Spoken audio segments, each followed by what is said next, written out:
Well, isn't this a little different? Look at this. We're not even playing matches right now. It's Saturday. Where are your matches? Well, they'll be upcoming. They'll be upcoming, everybody. Welcome to Suity Fruity Recap of the quarterfinals with myself, Satin, and on my other two hands, we have JB Hyperion and Walter Toro. Hey, guys. Hello, hello. Oh, hi. Hi there. So as you guys can see, this is a little bit different from what you're used to seeing on the Oster Live channel, and we're going to be doing this on the Oster Live channel from now on. This is something we've done for the past 2 weeks on Custom Osu, but we've got an actual proper setup this time. We've got proper suits, we've got proper everything this time around, and we'll be recapping the quarterfinals of the CWC 2020 tournament with you guys before the upcoming match we have today in about 56 minutes. So we'll pretty rapidly go through all of these, give a little bit of our thoughts and opinions on what happened in these matches. Hopefully you guys will learn something new. That's what we're here for. You can always ask questions as well, and that's just the insight we're hoping to give you guys. So let's just get right started, guys, shan't we?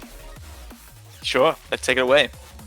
Alrighty, so first match of the weekend well, last weekend we should be saying, we have South Korea versus the US of A, two titans within the tournament, but the scoreline sadly not the most exciting one we saw that weekend. So what exactly happened, guys? JBH, if you want to get started perhaps, or Walter. We had South Korea taking a pretty strong start to begin with.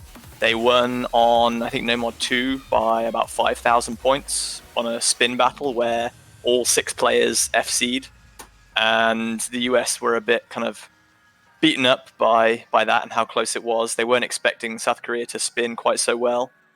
And from there on, South Korea went on a bit of a tear. They won on Double Time 3, they won on No Mod 6.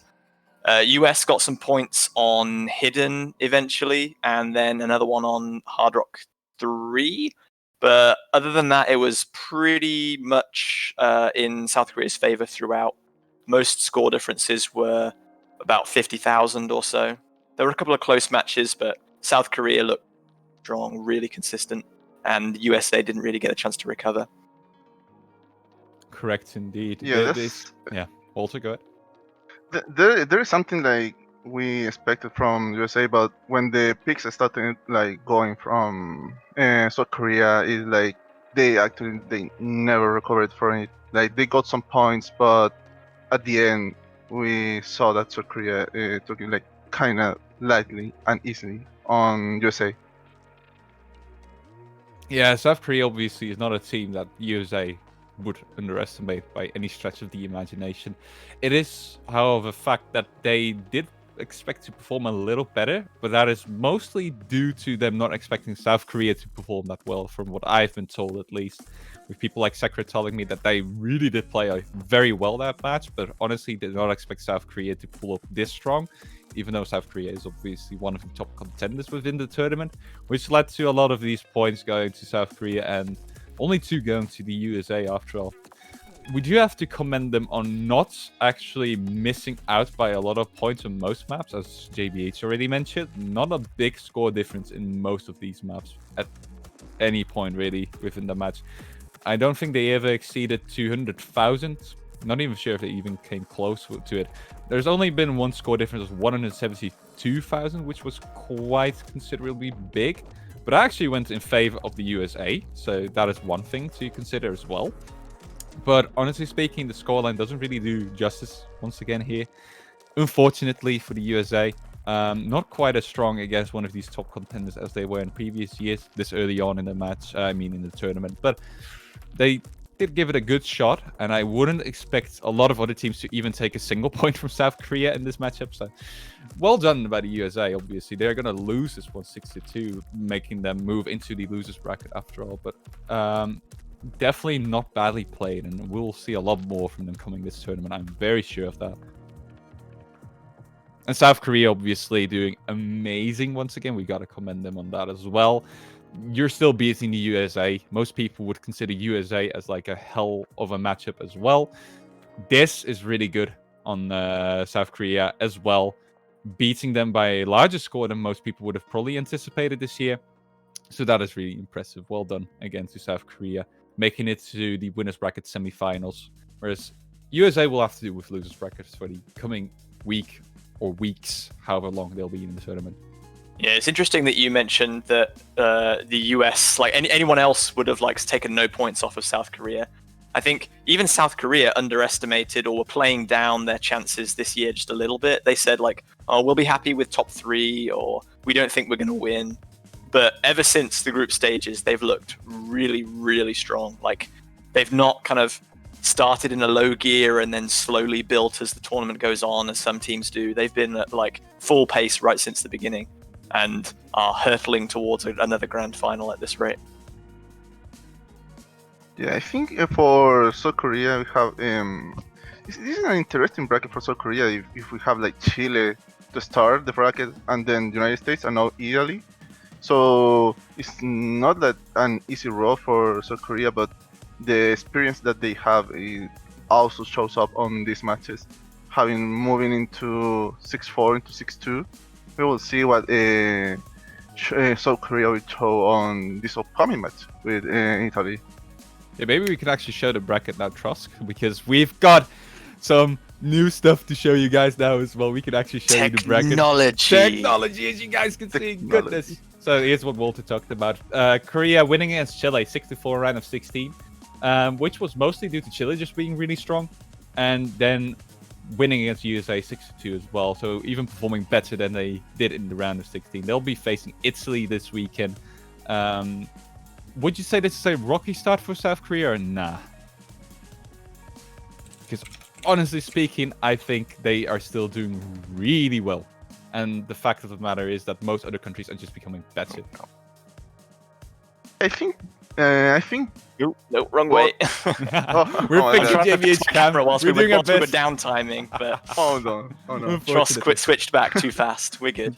Tross, how dare you? But yeah, I wouldn't say it's a rocky start for South Korea. But Walter, you go ahead. Okay, no, it's actually interesting to see that Chile got like 4 points from South Korea. It was pointed like last recap that if there was a chance to get down, as South Korea is easily done on early stages. So it can be said that with time, South Korea can get better. But this 6-2 is actually like very interesting to have for the remainder of the matches. Like having a 6-2 is kind of dominant with the 3 first points won by South Korea. It's like if South Korea like wins like many points in at the start, it's like it gets on the nerves of every team. So it's probably something for Italy to take away like at the start. Is if they can win some points at the start, it can get their mentality on track to try to beat the machine South Korea. Yeah, exactly. Italy is definitely a team that tends to start off really strongly, with their best picks probably being a hard rock and double time, as they mostly are, and then weakening throughout the batch. So the early points are more important to Italy than the later points. Well, technically speaking, they should be getting the early points rather than the late points in a match. But against a team like South Korea, as you just mentioned, with them getting the 3-0 lead at the very start versus the USA, you're going to be shaken as Italy, and I'm not entirely sure if they'll be able to pick up from there. Like, USA couldn't either. So, and honestly speaking, USA would be more well-rounded than Italy. So, well, I guess we can talk a little bit more about Italy. Italy, exactly. That's two, if you're ready to move on. Yeah, I was just about to mention, we're trying to keep this as short as possible, so we won't be skipping out on any of the matches that's upcoming in 48 minutes. We have Indonesia versus Italy as our second match of that weekend. Well, second match in the bracket order. And this was a very interesting match. And I do have a bit of a hot take on this match personally, but maybe one of you wants to start here as well. This being a 6-5 result in favor of Italy, this match. I mean, I guess I'll just say before, I know you're burning to give your thoughts, but I'll just say that I even we often see. Yeah, he gave the sneak peek, so don't disappear. But yeah, we often see a lot of break points where the matches and the pools start getting a lot more difficult like this in later rounds. But I think this went every single pick was won by that team, and then it went all the way to tiebreaker, right? So Italy picked first and won, and then Indonesia won and tied, and then that just continued all the way through to the end. Italy were very strong on double time. They won both of their first 2 picks were double time, and then they won their 4th pick was also double time. And Indonesia were, of course, excellent at hard rock and very consistent on no mod as well. The map that I wanted to point out the most is Anti-Crystal, which was Indonesia's 3rd pick, I think. Italy really did not have a good time on that map. Karim 12 miss, Armor 13 miss, Trollingor 14 miss, which was quite surprising because although that was a fairly technical map, I don't think it was hugely difficult compared to the stuff that they're going to be playing this upcoming round. So that is maybe a little bit of a worry for them. Not entirely sure. Like, Anti-Crystal, as you said, is a very technical map. It's a Sakura burst song, first of all, so you kind of know what kind of patterns you might expect. They're all pretty wacky. This is definitely not a kind of map Karim and Armor are just strong on. There's 2 points here you gotta regard, and first of all, it's that they're double-time hard rock gods, and the fact of the matter is they're just not good at low AR, and low AR, this is low AR to them. 9.3, I'm pretty sure this is. For most people, that is like regular, but for them, this is like really low AR for them to do. So they are going to struggle quite a lot on these kind of maps. So if they do pop up in later stages of the tournament, you're right, they'll be struggling on these kind of things, definitely.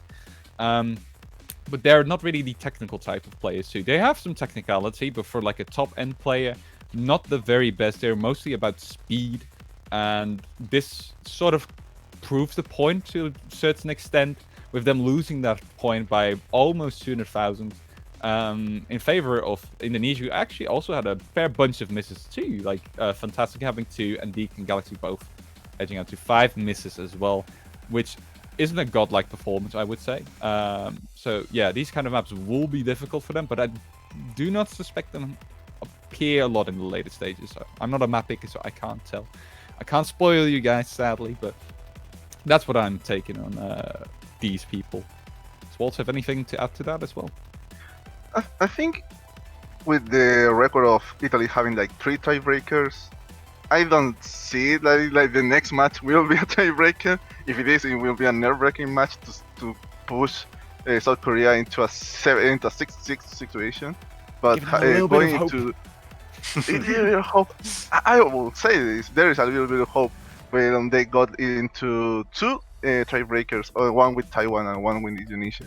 Even if they have the other tiebreaker with Mexico on group stages, but for this one, if they are going to follow the same structure with South Korea, I would prefer for Italy to get the early points so they can get into their tracks, at least for the long run. But I hope Italy will get at least some points from South Korea. But we will see. We will see on the match.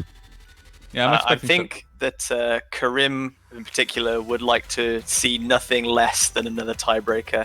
After the Indonesia match, he was like, I'm done. I don't want any more tiebreakers. I don't want to do it. I just want to have a nice, clean match where we win and we can move on and we can go back to bed or do whatever else we want for the day. But they might get that this week, but not in the result that they were hoping for. Yeah, South Korea is going to be a very strong opponent. Yeah, matches are going to get really tiring by going the wrong run, like going like 6-5. Both matches is like an hour and a half. With this one maybe 2 hours. It's very tiring to play this kind of maps on a World Cup scenario. So yeah, we will see at least. Hoping for the best, because I do believe my hot take on this match was that, quickly before moving on, I didn't feel like both teams were really playing to their best this match. I really had a feeling that both Italy and Indonesia could have done a lot better on a lot of these maps. For example, the Anti-Crystal one, as you mentioned, but I also think that Indonesia had a few shortcomings, especially on hard rock. And I have a feeling that both of these teams should be performing better and will hopefully be performing better this week, and hopefully giving South Korea a bit of a run for their money in Italy's case. I really do hope so. And I hope to see the exact same from Indonesia against Germany later today. That's just what I think, and that's why I think it was a pretty hyped match due to the scoreline, but I didn't really feel very hyped up about it because I didn't really feel like, wow, these teams are both playing at their A game, doing everything they can. I just kind of had the feeling they just leveled out at a certain stage, and that's just how we got to a tiebreak in the end. But let's just hope that what I'm saying is true and that they are going to be playing better this weekend for even more entertainment for you guys, but also for the teams themselves. Hopefully, it'll definitely give them a nice mental boost at least. So let's just hope. I mean, at the end of the day, it doesn't matter how you win as long as you win. So, well, as long as you stay within the rules, true. of course. But if you're playing average and you just happen to play a tiny bit better than your opponent, so be it. That's true. You've got a free pass and you can know to train a bit more for next week. So let's hope both of these teams have leveled up. Yeah, let's just cross fingers for Indonesia then, mostly.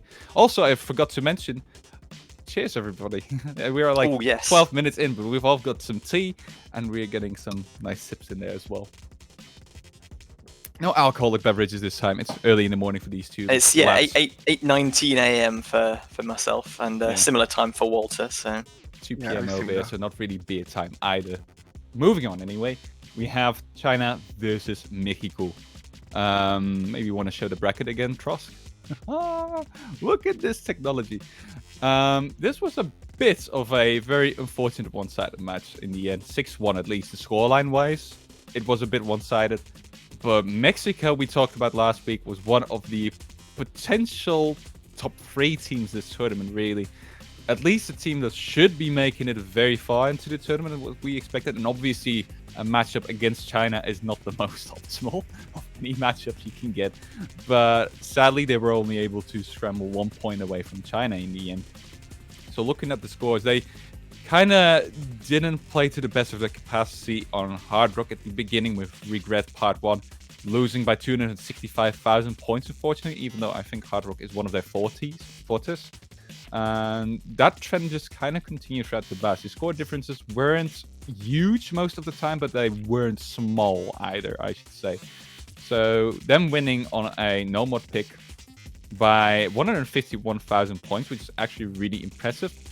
China just kind of tripped up on that, I do believe. And they also performed quite well, but not as well as they could have done again. Most of this, I think, is, well, not to blame per se, but I think most of it comes down to Mexico, again, not really putting up a game per se against China. Which China did, like they do most of the time, really well. Top 3 team in most years, right? So we don't expect any less of these people. But yeah, it's unfortunate to see Mexico not taking more points. What do you guys think? I mean, I think it's fairly standard that China are a dominant force and we expect them to do really well. Mexico did really well last year, but some people expected the world of them and some people kind of didn't expect too much of them, and obviously they really surprised by getting that 4th place, and everyone was like, oh, if only they could have got that 3rd place, and I really hope that they do better this year. I don't think Mexico played particularly badly. China are just similar to South Korea. They've started off really, really strong. They've continued being really, really strong, and they haven't really shown any kind of weakness yet that people have been able to actually exploit. China are a team that nearly always start with multiple double time picks that they are not quite 100% guaranteed to win, but it's fairly close to that number. So if you get broken on your first pick, you're almost guaranteed to be like 3 or 4-0 down before you even get a chance to pick anything else. And it's really hard to come back from that. And Mexico's 1 point was at 5-0, I think, where China had pretty much already wrapped up the match and Mexico got a bit of a lucky break. Maybe China were switched off slightly.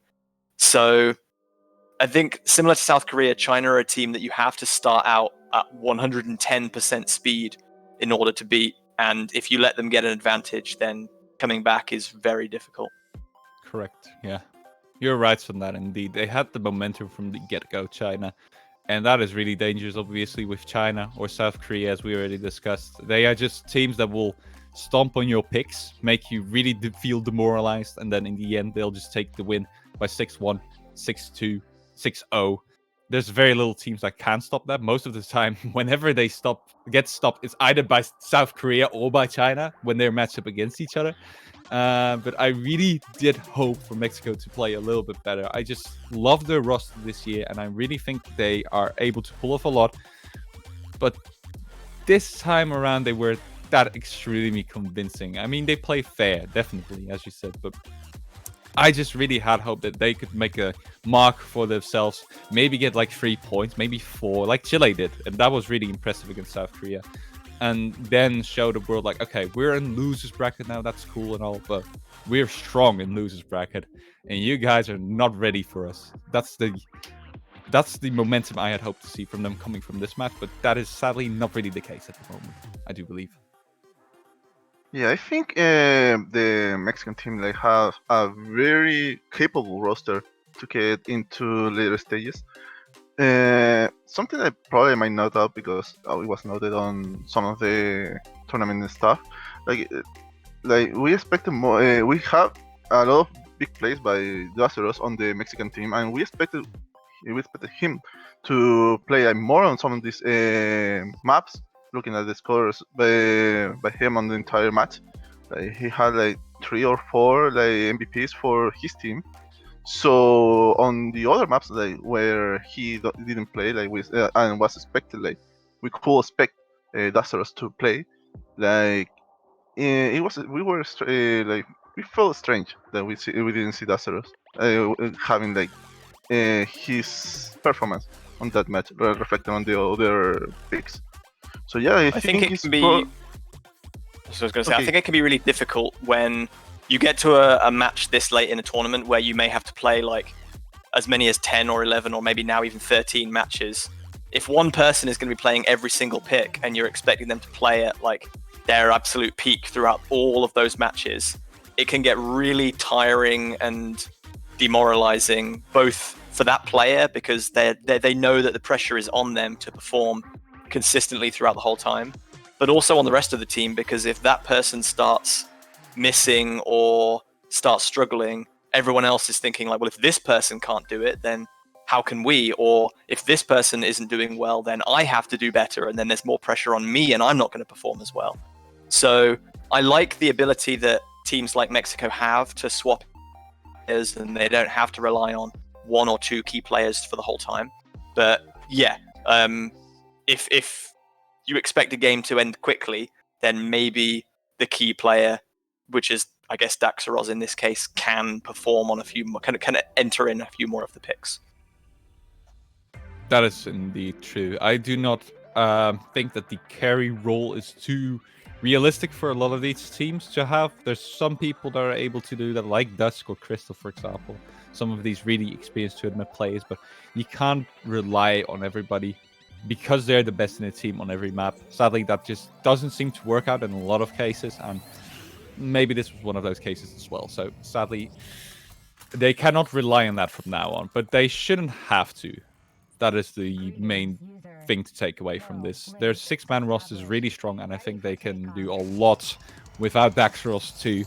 Not to throw any shade at Daxaros, because he's a very essential part of the team too, but you get what I'm trying to come from here. There's still a lot of potential left within that team, and they'll have to ride on that from here on out to the other matches, I expect. Yeah, I think the thing to be said here is more than if you are a key player and to play like every single like map. It's mostly like if you have like you are on a roll, like having playing like 2 or 3 maps at a high level. Well, you can't expect like to play like that on every single map. But if you have your hype moment is at the top level, you can get that hype go into more maps. It's probably mostly like that. You can see like that sort of like had a very big scores on the first 2 maps that he played, and then you see like Borealis when he misses, like he like did like 3 misses on Borealis that were like kind of spread out. It depends. It depends on how the players like play every map. You can get like a hype for some maps, and probably you can get like some lows in this case. It's a glass cannon. We can probably end on that note there. It's a glass cannon. It's not really too reliable, but if it works really well. If it doesn't, then you kind of just crash like this, sadly. But yeah, that's for Mexico. Well done again by China. We're gonna commend them on that as well. Even though it's something we've come to expect, it's still really impressive to see year after year after year seeing them perform as well. So congratulations on that win, 6-1. Next match, however, Hong Kong versus Canada. This was a little bit of a blowout, wasn't it? Ooh. Yeah, it really did go. I think it was the only six. Oh no, it's this one of 2 6-0s, which we'll get to the second one later. But yeah, this was very one-sided. Like even the scoreline of 6-0 doesn't necessarily do justice how one-sided this match was. There was almost no point where Hong Kong ever looked like really losing a point. They were just super strong on pretty much every mod they played. Canada didn't perform badly. Hong Kong just did not give them even an inch to get in from the very first pick. Yeah, it's kind of, well, I wouldn't say unfair to play against Hong Kong, but it's starting to look a lot like you're playing against a team like South Korea or China at this point when you're playing Hong Kong, which is interesting because we'll see China versus Hong Kong in 31 minutes, which is going to be a pretty crazy match, I do suspect as well. They're just too strong for what their PP indicates. That is one thing, definitely, to take away.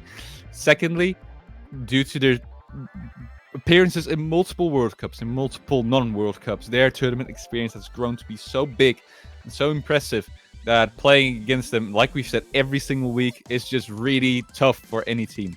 And Canada is one of the, well, underdogs in this story of CWC, especially since they've come this far.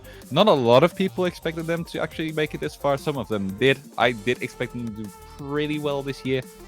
But then again, there's still a world of difference between a team like Hong Kong and Canada, sadly. Despite the similar flag colors and everything, and the flowers on the flag, it's just a little different. And Hong Kong seems to be the more experienced team all in all. And that shows in the score differences throughout this match too.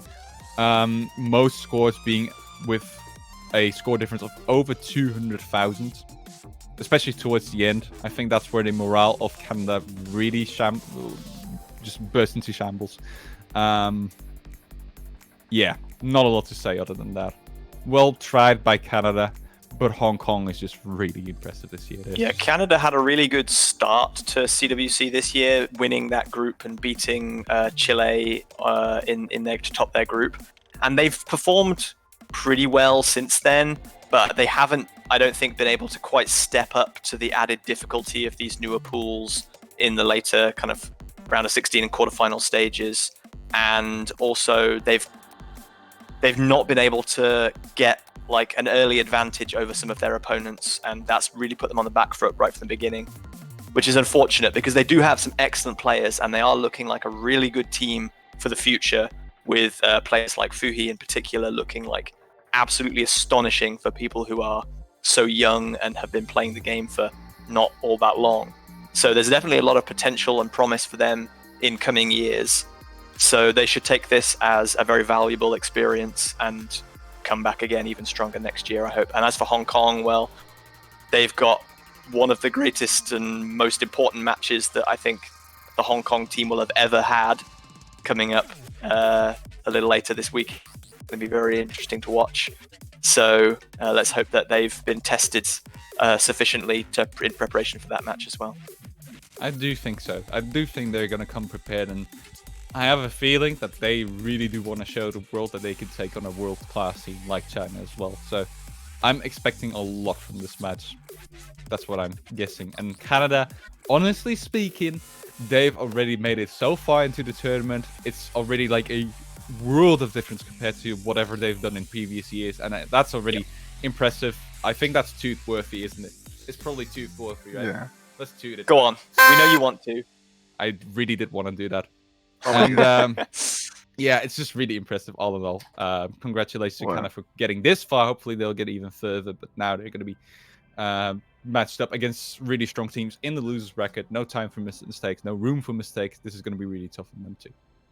Probably we are getting like a little earlier to talk about this, but if they did one time on groups, they probably might do it again because Canada will face Chile on this weekend for the loser stages. So we will see if that actually repeats. of what happens on groups on this weekend.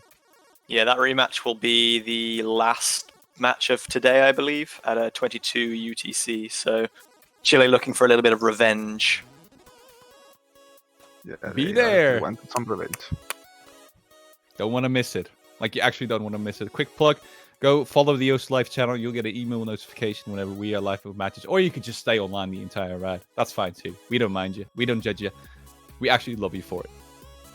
I think that summarizes Hong Kong, Canada. I think we can move on to Chile versus the Philippines. Similar colors in the flags once again. And a... what would you say? Expected outcome? Not an expected outcome? I think we maybe expected this one to be a little closer than it was. Philippines, I think we're always going to have a little bit of difficulty taking on a team with as much tournament experience as Chile, and some of their players have been in World Cups for 5 years in a row now, and they've been playing the game for closer to 10 years. I think Philippines have performed really well this tournament, but similar to some other teams that we've discussed today, they ran into like how much more difficult the pools are getting. And I think they're a team very much like Italy, where they have two really good leading players, being Roydo and Bunre, and then their third, fourth, etc. players are still really good, but are just starting to kind of hit a snag of not being quite able to keep up on some of these more difficult pools. And I think this was exposed against Chile, who have a really strong, really deep and kind of varied roster, which led to a 6-3 victory for them. It actually was kind of close. It was kind of close. If you look also at Anticrystal, that the last pick, it was actually, it could have been a little like closer with that 13k win from Chile. At the end, it was like it could have been a point for Philippines, but looking at the results overall, yeah, we expect like to be a little bit closer from both players and viewers' perspective. But it also shows that Chile is still capable to do things on loser bracket after their loss with South Korea, and we will see what they will do with Canada this weekend. Honestly speaking, I think a 6-4 loss against South Korea only motivated them more, because that's a really good outcome, as we already discussed. And yeah, that kind of goes to show in this match. Most of their scores were really solid this time around for Chile. Not a lot of misses you can see in this MP link at all. And I think Philippines, compared to last weekend, or the weekend before, the quarterfinals, didn't quite underperform per se, but they just performed a little less godlike. We had like Royda, for example, in the round of 16 to absolutely bonkers scores, like out of this, from this earth, like it didn't make any sense. And this time around, it's more of a human approach he had, so he had a few misses here and there, and that led to a lot of score deficit, first of all. As JBH already mentioned, you also have the factor from the lesser skilled bottom entry players of the Philippines team not quite being up to par with some of the older players in these rounds, which leads to even more score deficit. And I think you can almost kind of calculate that on most of their losses as to why they lost. They did pick up 3 points in the end, which is already really impressive against this strong of a Chile. Most of these coming from, the maps you would expect from the Philippines to win on. So a few tricky, no mods with a little bit of quirky patterns. One of their maps, for example, in this map pool, Anticrystal, which is a literal Team Philippines overdose, which they barely missed out on, actually, with winning. But these kind of maps is the ones I'm talking about. They tend to be really solid on these kind of technical, quirky maps. And on Hidden. Seems. Philippines can take a lot of heart from this match, because they won their opening pick, which was double time. They won on Hidden. They had a great performance on Golden Slaughterer, where 2 SSs and 1 miss. They won on Regret, which was Hard Rock, and then they did really well on Anticrystal right at the end, only missing out by 13,000. So they have the potential to win on like any mod bracket, really. They just came in against a team that was slightly above them on most levels, which is unfortunate. But they can go into this week's matches knowing that they don't have any massive weakness that they have to shore up, or knowing that, oh, we're going to lose 3 points immediately. Hard Rock's going to get picked, or some mod in particular, which is good for them. Yep, I fully agree on that too. And yeah, I think that kind of wraps up that match. Again, well done by Chile. Again, performing strong. And well played by Philippines this year. Hopefully they'll come back next year with a similar team, but hopefully even stronger, because we love these people. They are always enthusiastic about the CWC as well. And it's kind of like Belgium, right? And we love seeing them. So do return, please, guys. Come on. Do your best. Get some more Team Philippines overdoses in, or Reigns, whatever you want. But return. We love you guys. Thank you for playing. And well done, again, to come this far with the setup you guys have. Anything you want to add to that still, Walter? You're looking so happy and like you're. It's actually very happy to see some teams like you mentioned, like Philippines and Belgium, that they are having a good time on the tournament. I will say it's not easy for us to see those teams like leaving the tournament, but it is what it is. This only will have one team at the end. And even if we love every team that is playing right now, only one can be the Osaka's world champion at the end. The best shall win, at least. Yeah, unfortunately, we got to make some tough decisions eventually, and losing great teams is pretty tough. But as you said, only one person can win. Part of the sport, indeed. Also, Vexakita, shout out to you once again, giving another 10 subs today at 110. You've already got a tooth. You'll get another tooth if you do another 10. No, you get another tooth. Obviously, you'll get another tooth. Thank you so much. And your little one, but yeah, let's move on, because we've got about 15 minutes left. Exactly. We need to hurry up with these last 3 matches of the week, and we have Taiwan versus Poland next up.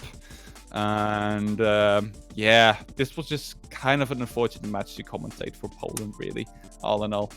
As far as they were missing some key players, and then they had some internet issues, I think, and similar to how some other matches have gone last weekend, where a team got an early lead and then the other team never really came back.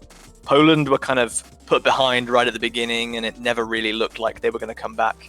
They got a point at Fallen Angel, which I think was the only time last weekend that map was even played, which was quite interesting. But they were already, I think, 4-0 down at that point, so it was kind of difficult to see a way back for them already when they scored that first point. There was no real like, yes, we're still in this, we can find a way back. It was like, okay, we scored something, now let's just get this over with, which is a bit sad, because Poland have done really well this year. Like, they always practice really hard and they like perform really well, and then they get matched up against really mean teams that go on to win or come second or whatever, and they had a little bit more luck this year, but yeah, the issues of availability haven't quite fully left them yet, unfortunately. Exactly. They tend to get matched up a lot with the Asian monsters throughout the tournament at the early stages. But yeah, this match was just so just sad, honestly, to say for Poland, because 2 of those maps that they played, Regret Part 1 being one of them, the Hard Rock pick, as well as Closure, were all decided in like literally the last 15 to 20 seconds with a single miss from Bober of Darkness on Regret at the slow part already, where most people don't tend to miss. And the same goes for Closure, where Jakubon missed right at the end of the map too, which led to Taiwan taking that win as well. 12,000 points difference there on Closure, and we have a 19,000 point difference on Regret Part 1. So it was so close, and they didn't quite get there, sadly. They missed out on Kosmin and Lechicek, who we needed, which would have been very beneficial in this match, obviously. There's just not a lot that could be said here. Poland did very well for the form people that they did have, but Taiwan was just a stronger team this time around. Again, one of the more underdog type of teams, which most people tend to underestimate a little bit. And that's just kind of the result you end up getting when you add those factors up to each other. And that's a 6-1 scoreboard you're ending up with, indeed. But it was pretty close here and there, yeah. You know, we sometimes say that matches were a lot closer than they looked, or they could easily have gone another way. Like the matches that Poland won or like contested, they were very close, like winning or losing only by about 15, 20,000 points. But the matches that they lost were like 150,000, 200,000. So yes, maybe Poland could have got like 1 or 2 more points, but also very easily this could have been 6-0. And that's unfortunate for a team of Poland's caliber. That is true indeed. So yeah, the result was kind of expected to go towards Taiwan, but it could have been a little better for Poland. Press-wise, at least, it could have been a lot better. That's what I expect. Anything to add to that, Walter? I think, yeah, I will go with what JBH said. That you haven't like 2 points that were decided on the last like 15 to 20 seconds. For some people and some teams, like if that happens once, if they need to recover like quickly, and if that happens twice, it probably most teams don't recover from that pressure. So yeah, I will go with the main feeling that this probably might have been a 6-0.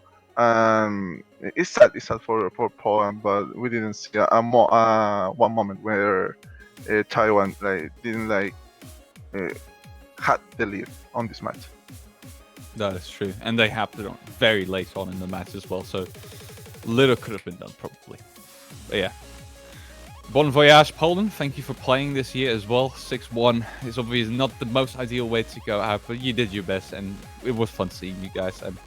And spoiler alert, Taiwan sadly didn't make it out of this semifinals as well. We'll be discussing that next week when we have the semifinals recap. But yeah, they played 7-3. Not entirely sure against who. I just Mexico a little earlier today. Mexico. There you go. Strong matchup as well. Well played to them, and well done against Poland. That was a really convincing performance from you guys, so good job, Taiwan. We have a few minutes left, so quickly go down to Germany versus Belgium. This was the second 6-0 score we had that weekend, and honestly speaking, again, it was quite clear from the get-go which team would have the upper hand this time around. So yeah, Germany have looked like maybe not quite as strong as they have done in some previous cups, but they've still looked really way throughout. And I don't think, not to be kind of take offense to Belgium, but I don't personally think they felt like the win was there for them. They were very happy even to just make it out of groups, and they knew that anything past that was a bonus, a learning experience, and that it would make them much stronger in the future.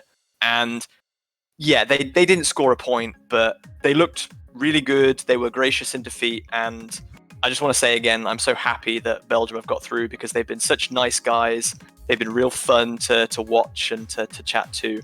And I'm really happy that they've made it this far. And I want to thank them for being very entertaining and good sports, because it would have been very easy for a team to be like, oh, we lost 6-0. Oh, we lost 6-0 again.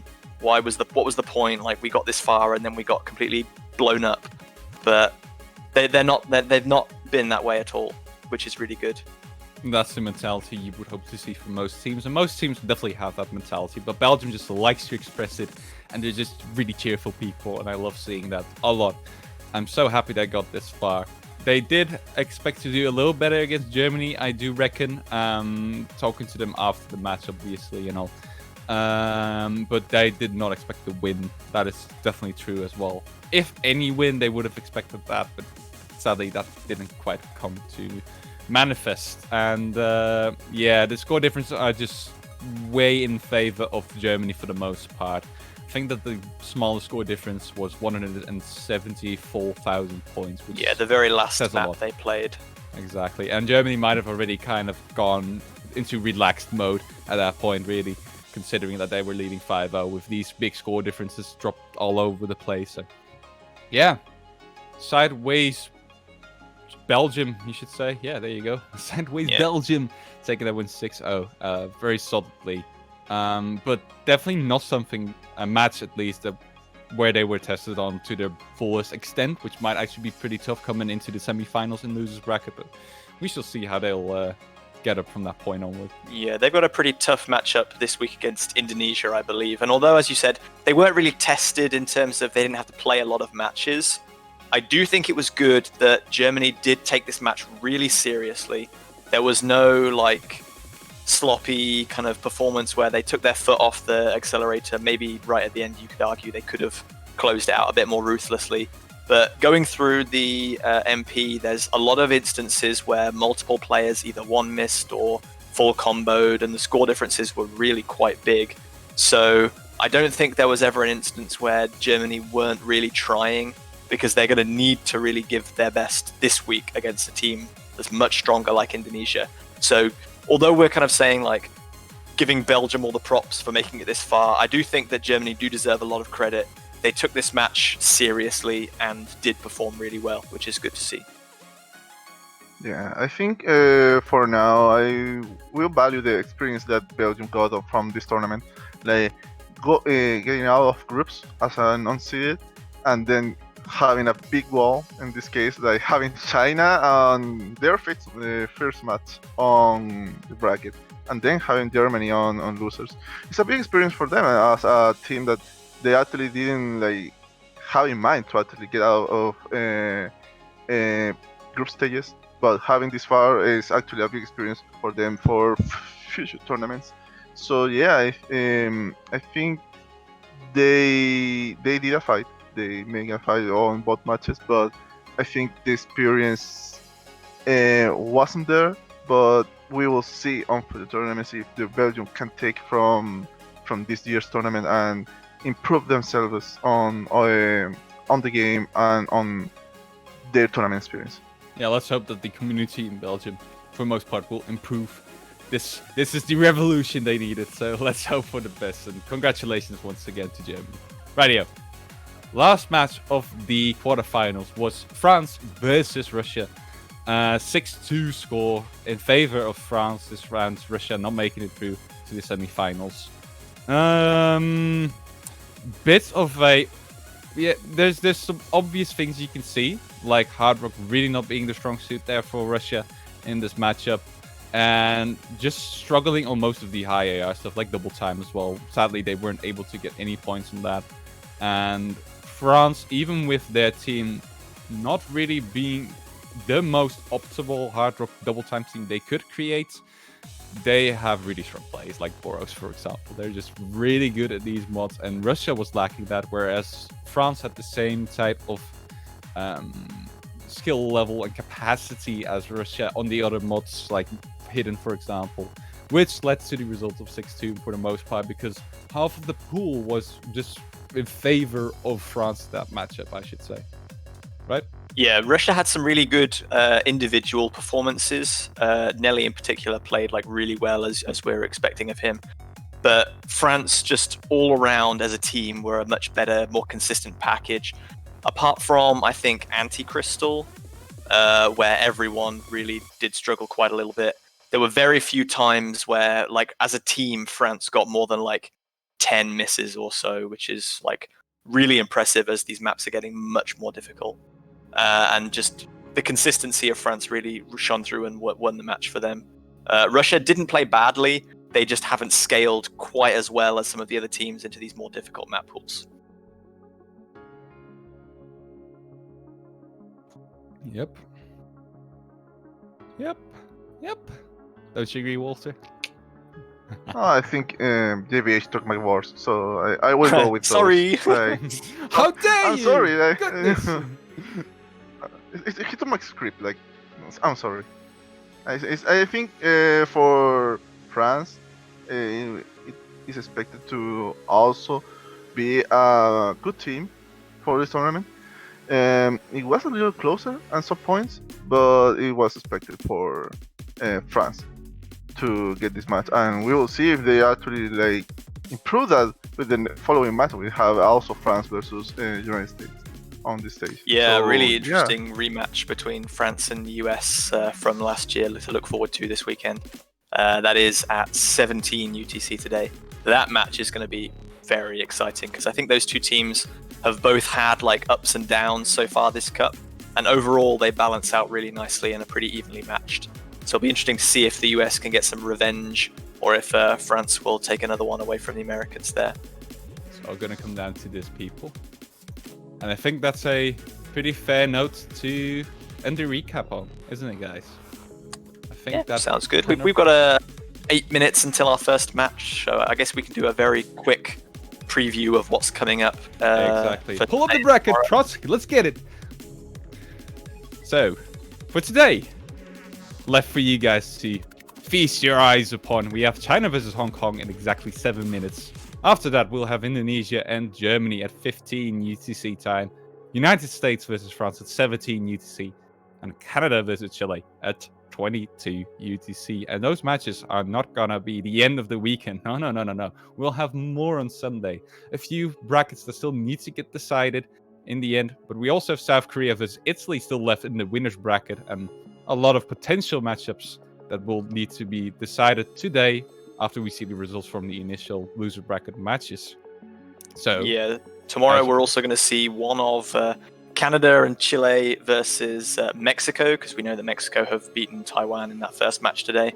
And then we're also going to see either Indonesia or Germany against France or the United States, clutching for that last losers bracket spot to stay alive. But yeah, 2 winners bracket matches, South Korea, Italy, and then obviously coming up right after this, China versus Hong Kong, which is going to be a blast. It's going to be amazing. So you guys should be hyped up. And if you don't want to miss any of these matches, you should follow the OSU Live channel, because you'll get an email notification whenever we are live with more great content like this, obviously. And you won't miss out on anything, and we do appreciate it a lot. There's also banners you can buy for your team on the website to make your profile look a little bit more shiny. They're not too expensive, and they'll support the prize pool as well as OSU itself, and you'll support your team, most important of all. So do check those out if you want to. And if you're feeling generous, you could also subscribe to the channel, like Vexakita has done 110 times by now. So there's that as well. Again, all funding going into OSU and the tournament itself, and we will love you very much for it. I think that wraps it up for JB Hyperion, Walter Torre, and I. So thank you guys so much for joining me on this recap. You're welcome. Let's do it again next week. It's been great fun. Yeah, let's do it again this week. Yeah, we'll be back again next week with the semi-finals, probably before most of the matches of the finals. And we'll be discussing the things that happened this weekend, which I will reckon is going to be really cool to see. So in retrospect, you might want to be there as well, so do follow that channel. OSU Live, you know where to be. Thank you guys so much for checking out this recap, and have a lot of fun looking at Hong Kong versus China. I wish you all a very good day. Bye-bye. See ya, people.